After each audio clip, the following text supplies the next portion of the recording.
Hello everyone, Jai Hind. Welcome to Chandru Max Defense Series. இது நம்மளோட மூணாவது video. இந்த வீடியோவில் நிறைய பேர் ஈகராக வெயிட் பண்ணிட்டு இருந்த CDS எக்ஸாம் பற்றி தான் பார்க்க போகிறோம்.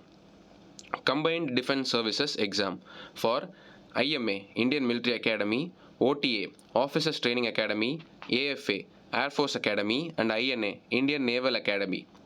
இந்த 4 ஃபோர்ஸுக்குமே நீங்கள் போக முடியும் based on your cut off. ஓகேங்களா? ஸோ வாங்க ஃபுல் டீட்டெயில்ஸ் பற்றி தெரிஞ்சுக்கலாம். இது இந்த வருஷம் ரிலீஸ் ஆன CDS 2ஓட நோட்டிஃபிகேஷன். இதில் நம்மளோட கேல்குலேஷனுக்காக எவ்வளோ வேகன்சிஸ் தராங்கன்றதை தெரிஞ்சுக்கிறதுக்காக இந்த ஒரு நோட்டிஃபிகேஷன்லேருந்து நான் வேகன்சி டீட்டெயில் கொடுத்துருக்கேன். அதில் பார்த்தீங்கன்னா இந்தியன் மிலிட்ரி அகாடமியில் வந்துட்டு 100 வேகன்சிஸ் இருக்கும். அது வந்து நான் ஆல்ரெடி சொல்லிட்டேன், permanent commission. Indian naval academy இதுவும் பர்மனன்ட் கமிஷன் தான். இதுலேயும் சரி IMAலையும் சரி NCCC சர்டிஃபிகேட் ஹோல்டர்ஸ்க்கு வேகன்சிஸ் கொடுப்பாங்க. INAல 26 வேகன்சிஸ் இருக்கும். ஆனால் இதில் ஹைட்ரோ அப்படின்னு சொல்லிட்டு 2 வேகன்சிஸ் கொடுத்துருப்பாங்க. அந்த ஹைட்ரோ வேகன்சி அப்படின்னா ஹைட்ரோகிராஃபி படிச்சிருப்பாங்க, அவங்களுக்கான வேகன்சி தான் அது. எக்ஸிக்யூட்டிவ் பிரான்ச், இந்தியன் நேவியோட எக்ஸிக்யூட்டிவ் பிரான்ச், அந்த பிரான்ச்சில் ஹைட்ரோகிராஃபி தெரிஞ்சவங்களுக்கு அந்த 2 வேகன்சி போய் சேர்ந்துடும்.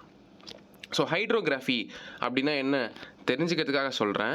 நமக்கு வந்துட்டு மெஷர்மெண்ட்லாம் பண்ணுவாங்க. இப்போ கூட ரீசெண்ட் டைம்ஸில் வந்துட்டு நம்மளோட இந்தியாவோட கோஸ்டல் பவுண்ட்ரியை வந்து ஆல்ட்ரு பண்ணாங்க. இட் வாஸ் அரௌண்ட் 7,000, இப்போ வந்து அது நியர்லி 11,000 கிட்ட இருக்குது. என்னோட எக்ஸாக்ட் வேல்யூஸ் தெரியல, பட் கரண்ட் அஃபேர்ஸில் 7,000லேருந்து 11,000 ரேஞ்சுக்கு வந்து நம்மளோட கோஸ்டல் சைஸ் வந்துட்டு இன்க்ரீஸ் ஆகிருக்கு. ஸோ இது எல்லாமே எப்படி பண்ணுவாங்கன்னா, இந்த ஹைட்ரோகிராஃபி தெரிஞ்சவங்க, ஹைட்ரோகிராஃபிக் வெசல்ஸு, சர்வே வெசல்ஸு, இந்த மாதிரி இதை வச்சு தான் பண்ணுவாங்க. ஸோ ஹைட்ரோகிராஃபி அப்படின்றப்போ அது வந்து ஒரு ஆடட் அட்வான்டேஜ். யாராவது ஹைட்ரோகிராஃபி முடிச்சிருக்கீங்க அப்படின்னா இந்த 2 வேகன்சியை வந்து யூட்டிலைஸ் பண்ணிக்கலாம். அண்ட் தென் ஏர்ஃபோர்ஸ் அகாடமி, அங்கே வந்து 32 வேகன்சிஸ் கொடுப்பாங்க.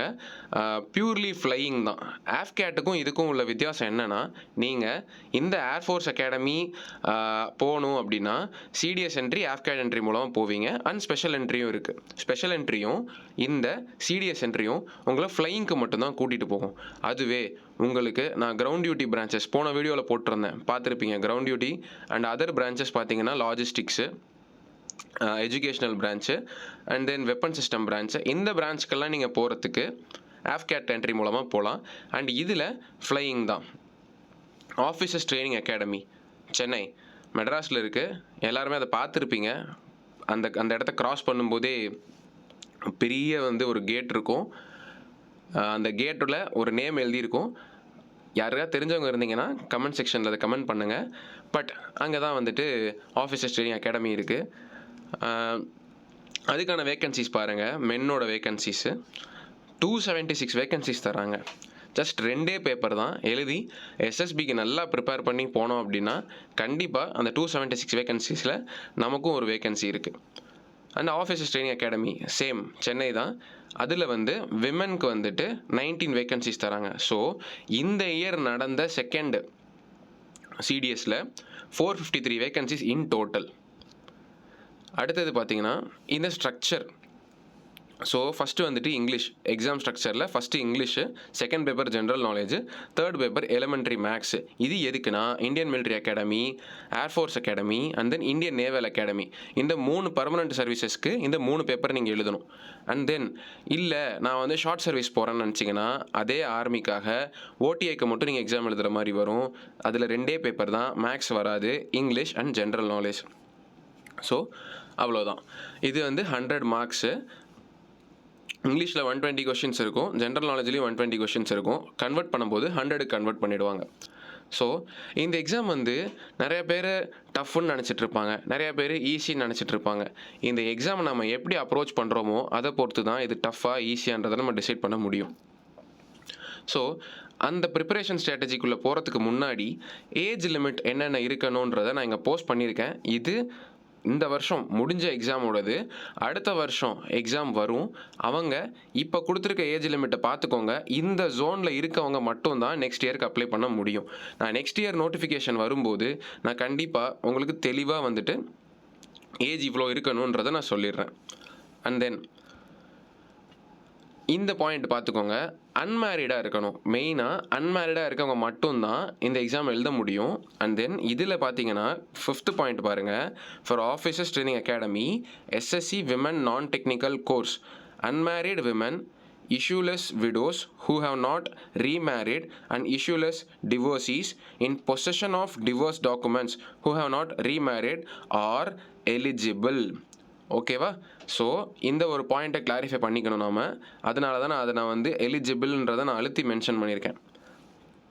அவங்களுக்கும் டேட் கொடுத்துருப்பாங்க. ஸோ அந்த டேட்டையுமே பார்த்துக்கணும். எல்லாருக்குமே டேட்ஸ் தான், அந்த ஒரு குறிப்பிட்ட ஃபோர்ஸ்க்கு டேட்ஸ் வந்து ரொம்ப ரொம்ப இம்பார்ட்டண்ட். ஸோ அவங்க அந்த டேட்டை பார்த்துட்டு அதுக்கப்புறமா எக்ஸாமுக்கு அப்ளை பண்ணுங்கள். அண்ட் தென் இப்போது நான் சிலபஸ்க்குள்ளே வரேன். ஸோ இந்த எக்ஸாமோட பேசிக் ஸ்ட்ரக்சர் பார்த்தீங்கன்னா, ஃபஸ்ட் பேப்பர் இங்கிலீஷ் சொன்னேன், செகண்ட் பேப்பர் ஜென்ரல் நாலேஜ் சொன்னேன். ஆனால் இந்த எக்ஸாமை நம்ம கிளியர் பண்ணணும், அது ஐஎம்ஏவாக இருக்கட்டும், ஓடிஏவாக இருக்கட்டும், ஏர்ஃபோர்ஸாக இருக்கட்டும், நேவியாக இருக்கட்டும், நமக்கு இங்கிலீஷ் தான் ரொம்ப ரொம்ப ரொம்ப முக்கியமான பேப்பர். இப்போ இங்கிலீஷில் நீங்கள் அவங்க 100க்கு மார்க்ஸ் கொண்டு வரும்போது நீங்கள் எவ்வளோ ஸ்கோர் பண்ணியிருந்தா இந்த எக்ஸாமை கிளியர் பண்ணி எஸ்எஸ்பி போகலாம் அப்படின்னா 70 or 75 அபவ். சேஃபஸ்ட் ஜோன் வந்து 75 ரீச் பண்ணுறது தான். 75 மார்க்ஸ் வாங்கிட்டோம் அப்படின்னா நமக்கு இந்த எக்ஸாமை கிளியர் பண்ணுறது ஈஸியாக போயிடும். ஸோ நம்மளோட மெயின் ஃபோக்கஸே இங்கிலீஷ் தான். இந்த இங்கிலீஷ்க்கு என்ன சார் பண்ணலாம் அப்படின்னீங்கன்னா, இங்கே நான் கொடுத்துருக்க இந்த vocabulary section, reading passage section, grammar section, இது எல்லாமே நம்ம வந்து எஸ்எஸ்சின்ற ஒரு எக்ஸாமுக்கு படிப்போம். அந்த எக்ஸாமுக்கு படித்ததுலேருந்து இன்னும் கொஞ்சம் டஃப்னஸ் லெவல் அதிகமாக தான் சிடிஎஸில் கேட்பாங்க. அண்ட் தென் இங்கே ஒரு ப்ராப்ளம் என்னென்னா, ப்ரெடிக்ட் பண்ண முடியாது. திடீர்னு நம்ம வந்துட்டு படிக்காத ஒரு டாப்பிக்லேருந்து கொஷின் வரும், 10 கொஷின்ஸ் கேட்பாங்க. இப்போ ஹோமோனிம்ஸ் அந்த மாதிரி, ஹோமோஃபோன்ஸ் அந்த மாதிரி வந்துட்டு டாபிக்ஸில் கேட்பாங்க. அப்புறம் திடீர்னு ஒரு பேப்பரில் பார்த்தீங்கன்னா சிடிஎஸ் 1 2025 அனிமல் சவுண்ட்ஸ் பற்றி கேட்பாங்க. இந்த இதை கொடுத்துட்டு அனிமல் சவுண்டு கரெக்டாக ப்ரெடிக்ட் பண்ணுறது, இந்த மாதிரிலாம் சொல்லி டிஃப்ரெண்ட்டாக வரும். ஸோ எல்லா இங்கிலீஷ் டாபிக்ஸையுமே நம்ம வந்து பார்த்து வச்சுக்கிறது நமக்கு அட்வான்டேஜாக தான் இருக்க போகுது. ஸோ இதில் கொடுத்துருக்க பேசிக்ஸை ஸ்ட்ராங்காக வச்சுக்கிட்டா அதை தாண்டி வரக்கூடிய கொஷின்ஸை வந்துட்டு நம்ம ப்ரிப்பேர் பண்ணிட்டு போய் அட்டன் பண்ணும்போது நமக்கு எக்ஸாம் ஈஸியாக கிளியர் ஆகிடும். ஸோ என்ன புக்கு ரெஃபர் பண்ணலாம் அப்படின்னு நினச்சிங்கன்னா, நான் ப்ரிப்பேர் பண்ணும்போது எஸ்பி பக்ஷி யூஸ் பண்ணேன். என்னோட லாஸ்ட் சிடிஎஸோட ஸ்கோர் வந்து இங்கிலீஷில் 65. நான் வந்து 3 months தான் ப்ரிப்பேர் பண்ணேன், என்னால் 65 எடுக்க முடிஞ்சுது சிடிஎஸ்க்கு. ஸோ நீங்கள் என்ன பண்ணுங்கள், எஸ்பி பக்ஷி ரெஃபர் பண்ணுங்கள். எஸ்எஸ்சிக்கு படிச்சுட்டு இருக்கவங்க பிளாக் புக் யூஸ் பண்ணுவீங்க. அதை தாண்டி எஸ்பி பக்ஷி வாங்கி அதில் நீங்கள் கவர் பண்ணாத டாபிக்ஸ் இருக்கும். பேசிக் கிராமர் வந்துட்டு ரூலாக கொடுத்துருப்பாங்க. ஸோ அது எல்லாமே வந்துட்டு பாருங்கள். இப்படி எஸ்பி பக்ஷி மூலமாக போகும்போது நிறைய நியூ டாபிக்ஸை கற்றுக்க முடியும், நிறைய நியூ வேர்ட்ஸை கற்றுப்பீங்க. வெக்காபுலரிஸில், சினோனிம்ஸ், ஆண்டனிம்ஸில், இடியம்ஸில் நிறைய இருக்கும். அது எல்லாத்தையுமே பாருங்கள். அண்ட் தென் இன்னொரு முக்கியமான விஷயம் என்னென்னா, ப்ரீவியஸ் இயர் கொஷின் பேப்பர்ஸ் எடுத்து அனலைஸ் பண்ணுங்கள். அதில் நான் சொன்ன மாதிரி ட்விஸ்ட் வைக்கணுன்றதுக்காகவே செட் ஆஃப் கொஷின்ஸ் வந்து மாற்றிருப்பாங்க. அந்த என்னெல்லாம் வந்துட்டு உங்களுக்கு தெரியாத ஜோனாக இருக்கோ அது எல்லாத்தையுமே வந்துட்டு லேர்ன் பண்ணுங்கள். அதை வந்துட்டு ஈஸியாக லேர்ன் பண்ணிட்டோம், பிளான் பண்ணி ஸ்ட்ரக்சர் பண்ணி ஸ்ட்ராட்டஜிக்காக லேர்ன் பண்ணிட்டோம் அப்படின்னா நமக்கு இந்த எக்ஸாமை கிளியர் பண்ணுறது ஈஸியாக தான் இருக்க போகுது. ஸோ மறந்துடாதீங்க, 75 மார்க்ஸ் டெஃபினட்டாக வேணும் இங்கிலீஷில் இந்த எக்ஸாமை கிளியர் பண்ண. ஸோ எஸ்பி பக்ஷி யூஸ் பண்ணுங்கள். ப்ரீவியஸ் இயர் கொஷின் பேப்பர்ஸ் எடுத்து இங்கிலீஷை செட் பை செட் பார்த்து பொறுமையாக எந்தெந்த டாபிக்ஸ் நமக்கு தெரியாதுன்றதை நோட் பண்ணி அதில் ஃபோக்கஸ் பண்ணுங்கள். 75 மார்க்ஸ் எடுத்தால் ஃபஸ்ட் பேப்பர் ஓகே. அடுத்தது ஜென்ரல் அவேர்னஸ். ஸோ நான் சொன்னபடி உங்களுக்கு வந்துட்டு ஓடிஏ போகணும், ஷார்ட் சர்வீஸில் போகணும் அப்படின்னா ஓடிஏ கட் ஆஃபை நீங்கள் கிளியர் பண்ணணும். அதுக்கு நீங்கள் வந்துட்டு ஒரு 105 to 110 இந்த ஜோனில் மார்க் எடுத்தாலே வந்துட்டு கிளியர் ஆகிடும். டிபெண்ட்ஸ் ஆன் அகைன் நான் சொல்கிறேன், டஃப்னஸ் லெவலை பொறுத்து தான் கட் ஆஃப் டிசைட் ஆகும். ஸோ இங்கிலீஷ்லேயே 75-80 ஜோன் நம்ம தொட்டோம் அப்படின்னா இதில் ஒரு 40 மார்க்ஸ் எடுத்தாலே சேஃப் ஜோன் தான். நமக்கு 100க்கு 90-80லாம் வாங்கணும்ல எந்த அவசியமும் இல்லை. 30 to 40 எடுத்தாலே சேஃப் ஜோன் தான். எவ்வளோக்கு எவ்வளோ இங்கிலீஷில் நீங்கள் ஸ்கோரை ஏற்றி வைக்கிறீங்களோ, இங்கிலீஷில் நீங்கள் 80 வச்சிட்டிங்க, இதில் 35 தான் வந்திருக்குன்னா கண்டிப்பாக ஓடிஏ கட் ஆஃபை வந்து பிரேக் பண்ண முடியும். இல்லை நான் இங்கிலீஷில் ஒரு ஆவரேஜாக தான் நான் வந்துட்டு ஒர்க் பண்ணியிருக்கேன், ஆவரேஜாக தான் வந்து நான் அட்டனும் பண்ணிட்டேன் அப்படின்னு நினச்சிங்கன்னா நமக்கு வேறு வழியே இல்லை. ஓடியை கிளியர் பண்ணணும்னா நமக்கு சாலிடாக 50லேருந்து 60 கொஷின்ஸ் நமக்கு ஜிகேல தேவைப்படும். So the choice is yours. இங்கிலீஷில் எஃபோர்ட் நிறையா போட்டு இங்கிலீஷில் 80 மார்க்ஸ் எய்ம் பண்ண போகிறீங்களா, இல்லை ஜிகேல நிறைய எஃபோர்ட் போட்டு 60 மார்க்ஸ் எய்ம் பண்ணி அதில் ஒரு 60 இதில் ஒரு 60 வாங்கி கிளியர் பண்ண போகிறீங்களா அப்படின்றது உங்கள் கையில் தான் இருக்குது. ஸோ நான் அதுவும் அகெயின் சொல்கிறேன், ஸ்ட்ராட்டஜிக்காக மூவ் பண்ணுங்கள். எதில் ஃபோக்கஸ் பண்ணால் எதை வந்து கிளியர் பண்ண முடியும் அப்படின்றத பிளான் பண்ண வேண்டியது ஈச் இண்டிவிஜுவலோட பொறுப்பு. என்னோட ஆப்ஷன் வந்துட்டு இங்கிலீஷில் நிறையா ஃபோக்கஸ் பண்ணுங்கள், ஜிகேயில் வந்துட்டு எல்லாமே ஃபோக்கஸ் பண்ணுங்கள். பட் அக்யூரேட்டாக 30 to 40 மார்க்ஸ் எடுத்துட்டோம் அப்படின்னா கிளியர் பண்ணிடலாம். ஸோ சயின்ஸ் வந்துட்டு ஹை வெயிட்டேஜ் சிடிஎஸ் எக்ஸாம் பொறுத்த வரைக்கும் டெஃபினட்டாக 25 to 30 கொஷின்ஸ் வந்துடும். அண்ட் இதுக்கு 9th and 10th school books என்சிஆர்டியாக இருக்கட்டும், இல்லை சிபிஎஸ்சியாக இருக்கட்டும், மெட்ரிகுலேஷனாக இருக்கட்டும், ரெண்டுமே வந்துட்டு ஹைலி வேல்யூபிள் புக்ஸ் தான். அண்ட் இப்போது நம்மளோட ஸ்டேட் போர்டு புக்ஸ் வந்துட்டு நல்லாவே வந்துட்டு எவால்வ் ஆகிருக்கு. ஸோ வந்துட்டு நீங்கள் அதில் இருக்கிற 9th 10th சயின்ஸை படித்தாலும் ஓகே தான். பட் ரொம்ப ரொம்ப இம்பார்ட்டண்டான டாபிக்ஸை வந்து நீங்கள் ப்ரீவியஸ் இயர் கொஷின்ஸை பார்க்க தான் தெரிய வரும் எந்த டாபிக்ஸை கவர் பண்ணணுன்றது. ஆனால் சயின்ஸுக்கு ஹை ப்ரியாரிட்டி கொடுங்க. அதுக்கப்புறம் ஹிஸ்ட்ரி, இதில் வந்துட்டு சடனாக ஒரு வருஷம் வந்துட்டு 10 கொஷின்ஸ் கேட்டிருப்பாங்க, அடுத்த வருஷம் நீங்கள் அதே ஒரே வருஷத்தில் 2வது எக்ஸாம் வரும்ல, அந்த எக்ஸாம் எழுத போகும்போது 15 கொஷின்ஸ் கேட்டிருப்பாங்க. ஸோ இட் ஃப்ளக்சுவேட் ஆகிட்டே தான் இருக்கும். It depends. நமக்கு டஃப்பாக வரணும்னு நினச்சா டஃப்பாக வரும், ஈஸியாக இருந்தால் மாடரேட்டாக இருக்கும் exam. So history all 3 topics ஓகேவா, ancient, medieval and modern history, இது நல்லா பார்த்துக்கோங்க. என்சிஆர்டியோட 8th-லேருந்து 12th வரைக்கும் படிச்சுட்டு ஹிஸ்ட்ரியை நோட்ஸ் எடுத்துகிட்டு கம்ப்ளீட் நோட்ஸ் எடுத்து அதை ரிவிஷன் பண்ணிவிட்டு ப்ரீவியஸ் இயர் கொஷின் சால்வ் பண்ணுங்கள். எந்தெந்த இடத்துல வந்துட்டு கொஷின் கேட்குறது உங்களுக்கு வந்துட்டு டஃப்பாக இருக்குது, இங்கெல்லாம் வந்து சுற்றி கேட்டிருக்காங்க அப்படின்னு சொல்லி கண்டுபிடிச்சி அப்ரோச் பண்ணுங்கள். அடுத்தது geography 9th to 12th NCERT இதில் இருந்து தான் வரும் கண்டிப்பாக. எப்படி சொல்கிறேன் அப்படின்னா, என்சிஆர்டி வந்துட்டு 11th 12th வந்து ஃபிசிக்கல் ஜாகிரஃபின்னு சொல்லி 2 புக்ஸாக பிரியும். ஃபிசிக்கல் ஜாகிரஃபி அண்ட் அனதர் ஒரு புக் இருக்கும். இந்த 2 புக்கில் இருந்து கொஷின்ஸ் வந்து லாங் டேஸாகவே ஒரு 10 இயர்ஸ் அகோலேருந்து எடுத்திங்கனாலே இதில் வந்து கண்டிப்பாக கொஷின்ஸ் வந்திருக்கும். ஸோ வந்துட்டு ஜாகிரஃபியை பொறுத்தளவு 9th to 12th NCERT cover பண்ணுங்கள். பாலிட்டி இன்டெப்த்தாக போகாமல், ஆனால் நம்மளோட பாலிட்டியில் இருக்கிற கான்ஸ்டியூஷன் இருக்கிற எல்லாத்த பற்றியுமே தெரிஞ்சு வச்சுக்கிட்டாலே அப்ரோச் பண்ணலாம். அதுக்கு லக்ஷ்மிகாந்தை நம்ம வந்து நோட்ஸ் எடுத்து ஸ்டோரி புக்லேருந்து நோட்ஸ் எடுத்து படிக்கிற மாதிரி படிச்சுட்டே போகணும். அப்படி இன்ட்ரெஸ்ட் எடுத்து படிச்சிங்கனாலே கண்டிப்பாக வந்துட்டு லக்ஷ்மிகாந்தை கம்ப்ளீட் பண்ணிடலாம். இது மூலமாக நமக்கு அட்வான்டேஜ் என்னென்னா, எஸ்எஸ்சி எக்ஸாம்ஸும் கொடுக்கலாம், சிஏபிஎஃப் அசிஸ்டன்ட் கமாண்டன்ட் எக்ஸாமும் கொடுக்கலாம், சிடிஎஸும் கொடுக்கலாம், ரயில்வே எக்ஸாம்ஸும் கொடுக்கலாம். நீங்கள் இந்த எக்ஸாமுக்கு ஜிகேல போடுற எஃபர்ட்டை வச்சு மற்ற எக்ஸாம்ஸை ஈஸியாக கிராக் பண்ண முடியும். அது ஒரு பேக்கப் ஆப்ஷனாக வச்சுக்கோங்க. ஸோ பாலிட்டிக்கு லக்ஷ்மிகாந்த் ஃபுல்லாக படிங்க. இந்த சென்ஸ் நான் எப்படி சொல்ல வரேன்னா, CM, PM, Lok Sabha, Rajya Sabha, budget எல்லாமே அதில் மென்ஷன் ஆகிருக்கும். அது எல்லாத்தையுமே கிளியர் கட்டாக நோட்ஸ் எடுத்து படிங்க. பிகாஸ் ஒரு ஸ்டேஜுக்கு மேலே உங்கள் நோட்ஸில் தான் ரிவிஷன் இருக்கணும். திரும்ப போய் லக்ஷ்மிகாந்த் புக்கெல்லாம் எடுக்க முடியாது. ஸோ உங்கள் நோட்ஸ் எடுத்து தான் நீங்கள் படிக்க முடியும். And economics school books, only school books, ரொம்பலாம் வந்துட்டு பயப்பட தேவையில்லை. எக்கனாமிக்ஸ் வந்து நான் என்ன படிக்கவே இல்லைன்னு நிறைய பேர் சொல்லுவாங்க. அந்த டைமில் நீங்கள் ஸ்கூல் புக்ஸை மட்டும் எடுத்து படித்தாலே போதும். கரண்ட் அஃபேர்ஸ் ஒரு சிடிஎஸ் எக்ஸாம் முடிஞ்சதுலேருந்து அடுத்த சிடிஎஸ் எக்ஸாம் வருது இல்லை, அந்த மீன்வைல் 6 months அந்த கரண்ட் அஃபேர்ஸை ஸ்ட்ராங்காக வச்சுருந்தாலே போதும். சிடிஎஸ் எக்ஸாம் நடந்திருக்கும்ல அந்த மந்த்லேருந்து, இப்போ இந்த செப்டம்பரில் நடந்திருக்கு அப்படின்னா நீங்கள் அக்டோபர்லேருந்து அடுத்த எக்ஸாமுக்கு படிக்காதீங்க, செப்டம்பர்லேருந்தே எடுங்க.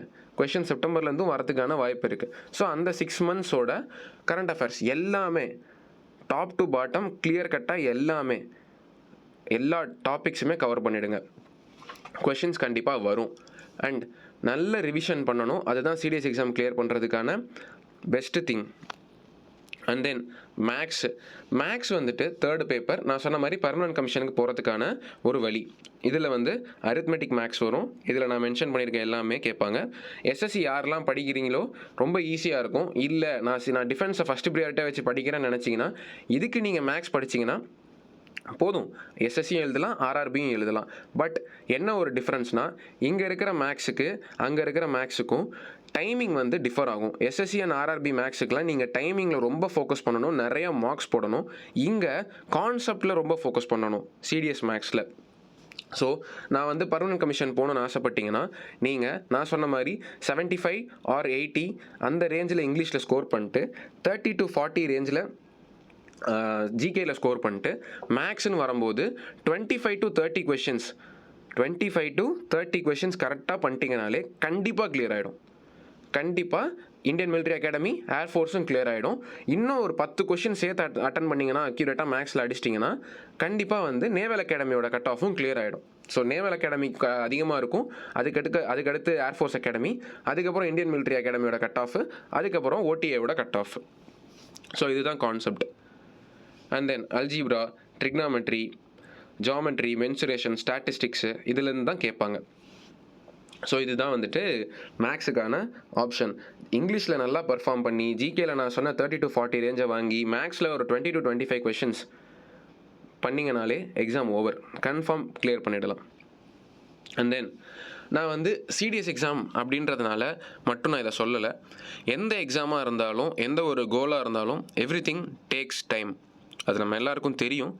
So have a strong mindset to study all the above mentioned subjects by taking notes, attending mocks. Notes is very very important. Mock test வந்து போடுறது ரொம்ப ரொம்ப முக்கியம். அதுக்கப்புறம் ப்ரீவியஸ் இயர் கொஷின்ஸை அனலைஸ் பண்ணி நமக்கான ஒரு ஸ்ட்ராட்டஜியை செட் பண்ணுறது highest important. So trust me, each and every day you are giving for your preparation might be tough, but the end result will be a phenomenal victory. ஒவ்வொரு நாளும் கஷ்டமாக இருக்கும் படிக்கும்போது. Beginner start பண்ணும்போது ஆல்ரெடி மல்டிபிள் ஃபெயிலியர்ஸை face பண்ணிவிட்டு திரும்ப ஸ்க்ராட்ச்லேருந்து ஆரம்பிக்கிறேன்னு உட்காரும்போது கஷ்டமாக தான் இருக்கும். ஆனால் at the end of the day ஈஸியாக இருக்கும். At the end of the day everything will become easy. Because நம்ம மாஸ்டர் பண்ண ஆரம்பிச்சிருவோம். கன்சிஸ்டண்ட்டாக ஒரு விஷயத்தை திரும்ப திரும்ப பண்ணும்போது நம்ம மாஸ்டர் பண்ண ஆரம்பிச்சிருவோம். ஸோ நம்ம கிடைக்க போகிற ரிசல்ட் வந்துட்டு ஃபினாமினலாக இருக்கும்.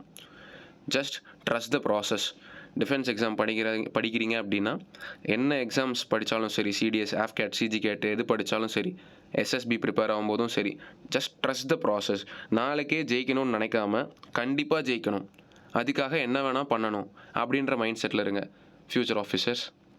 அண்ட் தென் ஒரே ஒரு மந்த்ரா தான், டிஃபென்ஸ் எக்ஸாமாக இருக்கட்டும், எஸ்எஸ்பியாக இருக்கட்டும், மினிமம் ரிசோர்ஸஸ், மேக்ஸிமம் ரிவிஷன். இந்த மைண்ட் செட்டில் மட்டும் அப்ரோச் பண்ணுங்கள். எவ்வளோக்கு எவ்வளோ ரிசோர்ஸஸை மினிமம் வச்சுக்க முடியுமோ மினிமமாக வச்சுக்கோங்க. இப்போ நான் வந்துட்டு சொன்னது ஹிஸ்ட்ரிக்கு இந்த புக்ஸ் படிங்க, ஸ்கூல் புக்ஸ் படிங்க, ப்ரீவியஸ் இயர் கொஷின்ஸ் எடுத்து பாருங்கள், ப்ராக்டிஸ் பண்ணுங்கள்.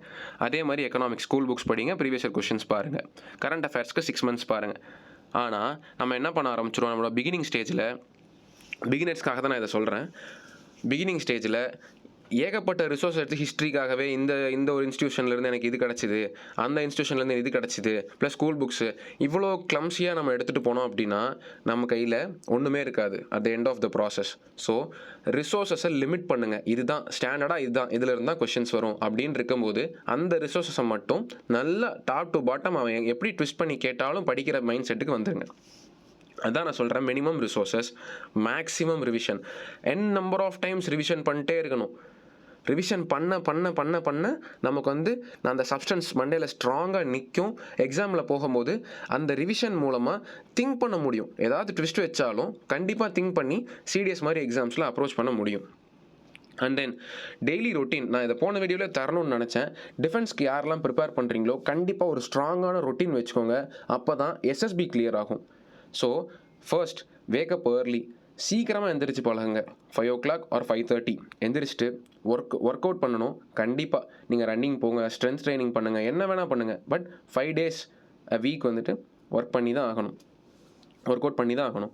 Study 10 to 12 hours a day. இது வந்து ஸ்டார்டிங் ஸ்டேஜஸ். நான் ஸ்டார்ட் பண்ண போகிறேன், காலேஜ் படிச்சுட்டு இருக்கேன், என்சிசியில் இருக்கேன்னு சொல்கிறீங்கல்ல, 10 to 12 hours கண்டிப்பாக படித்தே ஆகணும். Spend quality time with family and friends at least 30 minutes. எதுக்குன்னா எஸ்எஸ்பிக்கு ரொம்ப ரொம்ப யூஸ் ஆகும். நம்ம வந்துட்டு எக்ஸாமில் இவ்வளோ மார்க் வாங்கியிருக்கோன்றதுனால நம்மளை ஆஃபீஸர் ஆக்க மாட்டாங்க. நம்ம இவ்வளோ ஒர்க் பண்ணியிருக்கோம் அப்படின்றதுனாலையும் நம்மளை வந்து ஆஃபீஸர் ஆக்க மாட்டாங்க. நம்ம கேரக்டரை தான் எஸ்எஸ்பியில் டெஸ்ட் பண்ணுறாங்க. ஓஎல்கியூஸ்ன்னு சொல்லிட்டு 15 குவாலிட்டிஸ் இருக்குது, ஆஃபீஸர் லைக் குவாலிட்டிஸ். அது நம்ம கேரக்டரில் ஊறி இருக்கணும். 10 மார்க்குக்கு அந்த ஓஎல் கியூஸில் நீங்கள் 6லேருந்து 7 மார்க் வச்சுருக்கணும். அப்படி இருக்கும்போது மட்டும்தான் எஸ்எஸ்பி கிளியர் ஆகும். ஸோ ஃப்ரெண்ட்ஸ் கூடயும் ஃபேமிலி கூடயும் குவாலிட்டி டைம் ஸ்பெண்ட் பண்ணும்போது நம்மளோட ரியாலிட்டி சஸ்டைன் ஆகிட்டே இருக்கும். ஆல் டைம் புக்லேயே இருக்கிறதுனால நம்ம அந்த day at the end of the day நம்ம கையில் என்ன இருக்குன்னு யோசிச்சிங்கன்னா நீங்கள் வந்து எடுத்த நோட்ஸ் தான் இருக்கும். ஸோ ஸ்பெண்ட் குவாலிட்டி டைம், அது நம்ம கேரக்டரை நல்லா பில்ட் பண்ணும். டெய்லியும் ப்ரே பண்ணுங்கள். Have faith in you. Follow Journal. டெய்லியுமே ஒரு ஜேர்னல் டைரி மாதிரி யூஸ் பண்ணுங்கள். அதில் நோட்ஸ் எடுங்க. நோட்ஸ் இந்த சென்ஸ் என்னென்ன நீங்கள் இன்றைக்கி பண்ண போகிறீங்க, நாளைக்கு என்னென்ன பண்ண போகிறீங்க, இன்றைக்கி ஏதாவது முடிக்காமல் இருந்தால் ஏன் முடிக்கல, நாளைக்கு அதை கண்டிப்பாக முடிச்சே ஆகணும் அப்படின்னு சொல்லி எழுதுங்க. வேக்கப் டைம் எழுதுங்க. ஏதாவது வீக்கெண்ட் ஏதாவது பிளான் இருந்தால் அதை எழுதி வச்சு இருக்கிற வீக் டேஸில் என்னென்னதெல்லாம் முடிக்கணுமோ எல்லாத்தையும் டக்குன்னு முடிச்சு வச்சுட்டு வீக் டேஸில் உங்களோட பிளானை எக்ஸிக்யூட் பண்ணிக்கோங்க. இது எதுக்காக சொல்கிறேன்னா எஸ்எஸ்பிக்காக மட்டும்தான் சொல்கிறேன். பிகாஸ் உங்கள் லைஃப்பை இன்னும் இம்ப்ரூவ் பண்ண எஸ்எஸ்பி கிளியர் பண்ணுறதுக்கான ஆப்ஷன்ஸ் வந்துட்டு இன்னும் வந்துட்டு அதிகமாகும். Rest 7 hours during sleep. கண்டிப்பாக வந்துட்டு 7 hours தூங்கியே ஆகணும். Follow this, you will see this change definitely. Live like a soldier. எப்படி சொல்கிறேன்னா, ஒரு சோல்ஜர் பிரச்சனைன்னு வரும்போது ஓட மாட்டான், எதிர்த்து நிற்பான். அது மாதிரி தான் எவ்வளோ தடவை கீழே விழுந்தாலும் எந்திரிச்சு நில்லுங்க. எவ்வளோ பிரச்சனை வந்தாலும் ஃபைட் பண்ணுங்கள். ஜெய் ஹிந்த். தேங்க்யூ.